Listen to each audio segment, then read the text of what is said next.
Just before dawn this morning, South Africans were stunned by an unscheduled televised address that interrupted regular programming. With cameras flashing and the world's eyes fixed on him, President Cyril Ramaphosa stepped up to the microphone. His face was grave, his hand trembled, and his voice carried a heavy tone. He wasted no time on political pleasantries or party slogans.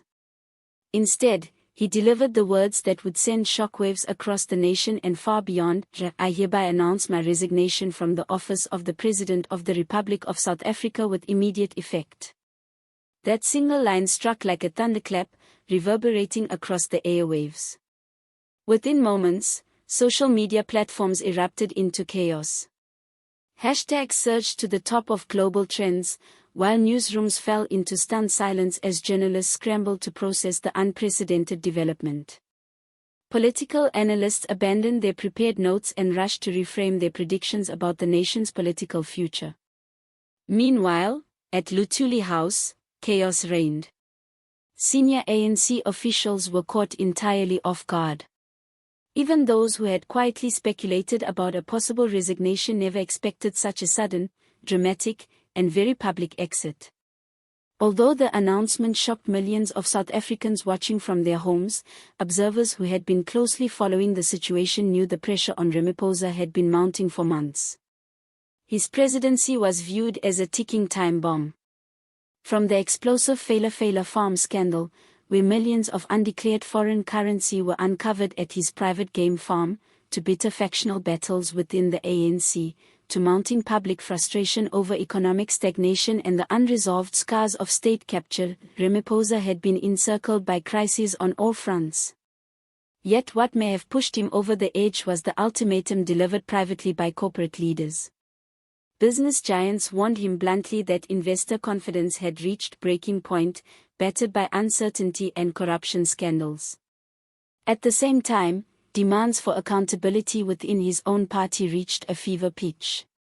The scandals and cover-ups tied to Fela reignited public fury, while opposition parties accelerated preparations for a motion of no confidence, fully expecting to topple him in parliament if he refused to step down voluntarily.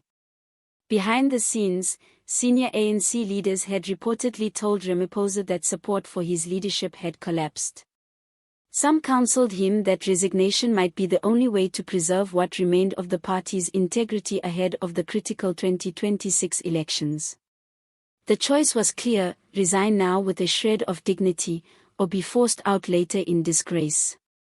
Sources close to ANC leadership revealed that even Deputy President Paul Mozettel was not informed of Ramaphosa's plan before the live announcement. The element of surprise was deliberate. He wanted his resignation to land like a hammer blow, leaving neither allies nor adversaries time to prepare a spin. Party Secretary General Michael Malila was reportedly stunned, while veterans like Guido Mantesh, who had once defended Ramaphosa at all costs, were suddenly scrambling to organize emergency strategy meetings as the political earthquake spread. The ANC itself was left fractured. Some factions demanded a complete renewal of leadership, a fresh social contract with the people, and a chance to rebuild public trust. Others worried about their personal futures, knowing that if Ramaphosa lost the shield of presidential power, criminal prosecutions might soon follow. With the presidency vacant, a political vacuum had opened, and the knives were already drawn. Across the globe, foreign governments and embassies issued carefully worded statements acknowledging his resignation. The tone projected calm, stability, and continuity of governance, but beneath the diplomacy lay deep concern. South Africa, as a regional powerhouse, radiates influence across the continent, and its instability carries global consequences. Markets responded instantly. The rand plummeted in the immediate aftermath before stabilizing, as analysts speculated on whether the ANC would produce steady leadership or spiral deeper into infighting. Investors now wait anxiously to see whether the crisis ushers instability or accelerates political decline. The urgent question remains: who will fill the void? The ANC must decide whether to appoint an interim president or head directly to an elective conference. Several names are already circulating. Deputy President Paul Mozettel is the natural frontrunner, while former Health Minister Zweli Mkhize, despite his own controversies, retains strong support in KwaZulu-Natal. Old guard figures such as Lindiwe Sisulu are also being floated as possible unity candidates. Yet no clear favorite has emerged, and each choice carries risks. Should the ANC falter or act too slowly, the opposition will seize the moment. Indeed, opposition parties are already mobilizing. The Democratic Alliance, the Economic Freedom Fighters, and Action SA have all used Ramaphosa's resignation as proof that the ANC has forfeited any moral authority to govern. They see this as an unprecedented opportunity to finally end the ANC's dominance in the 2026 elections. In his final words as president, Ramaphosa struck a tone of humility and guarded hope. "I have served with the hope to create a better South Africa," he declared, his voice somber yet firm. "But I welcome that the challenges ahead demand new leadership, new vision, and new energy.